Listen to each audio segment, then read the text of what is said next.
Chiar și în zilele de post ne putem bucura de deserturi delicioase, așa că azi vă propun o prăjitură foarte fragedă și pufoasă cu banană și nuci. Rămâneți până la final pentru a vedea rețeta pas cu pas. Avem nevoie de 2 banane bine coapte pe care le vom pasa cu ajutorul unei furculițe până când vom obține o pastă. Apoi peste banane adăugăm și 2 mâini de miez de nucă pe care am mărunțit-o, fie cu robotul, fie la cuțit, depinde cum vă place. Adăugăm și 10-11 linguri de zahăr sau 180 de grame, depinde cât de dulce doriți prăjitura. Amestecăm puțin pentru a-l încorpora. Apoi adăugăm 15 linguri sau 150 de ml de lapte de soia sau lapte de migdale, cel care doriți, sau puteți să folosiți în lipsa lui apă sau apă minerală carbogazoasă, aceeași cantitate. Amestecăm puțin, în așa fel zahărul se va dizolva în contact cu laptele. Punem și 11 linguri de ulei sau 100 de mililitri. Trebuie să ținem cont că lingura de ulei nu cântărește la fel ca lingura de lapte. Punem și un praf de sare. De asemenea, adăugăm o linguriță de esență de vanilie. Puteți să folosiți aroma care o doriți.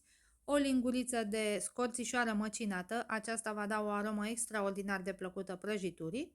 Și de asemenea punem și o lingură de praf de copt sau un pliculeț de 10 grame. Amestecăm cu ajutorul unui tel până când vom încorpora aceste ingrediente, iar uleiul se va emulsiona cu laptele. După cum vedeți la această rețetă, nu avem nevoie de mixer, cu ajutorul telului prăjitura se pregătește foarte ușor. Apoi cernem și făina, eu am folosit o cană îndesată, adică 220 de grame.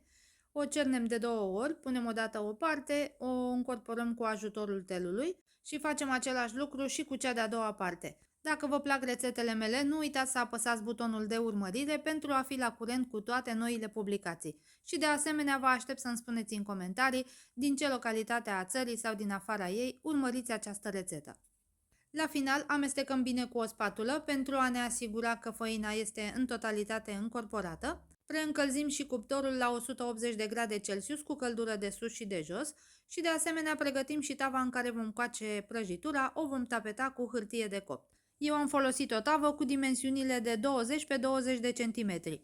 Turnăm compoziția în interior, o nivelăm cu ajutorul spatulei pe toată suprafața, iar apoi introducem prăjitura la cuptor pentru aproximativ 35 de minute. Încercați-o și cu o scobitoare după 35 de minute. Dacă aceasta este uscată, înseamnă că prăjitura este coaptă și la interior. După ce am scos-o de la cuptor, o lăsăm să se răcească timp de 5 minute în tavă, după care tot cu hârtia de copt o vom scoate pe un grătar și o lăsăm să se răcească complet. Acum că s-a răcit prăjitura, putem să o pudrăm și cu zahăr pudră după gust, iar apoi o putem tăia în forma dorită. Eu am tăiat-o în pătrate, însă o puteți tăia și în dreptunghiuri sau chiar și în romburi. Așa arată prăjitura și la interior, este pufoasă, este foarte fragedă și are o aromă extraordinar de plăcută. Neapărat încercați-o și voi pentru că sunt sigură că vă va încânta gustul acesteia. Vă aștept să-mi spuneți în comentarii cum vi s-a părut această rețetă, iar dacă v-a plăcut, nu uitați să-i dați un like și totodată să o distribuiți și cu prietenii voștri. Eu vă mulțumesc pentru vizionare și ne vedem la videoclipul următor. Numai bine tuturor!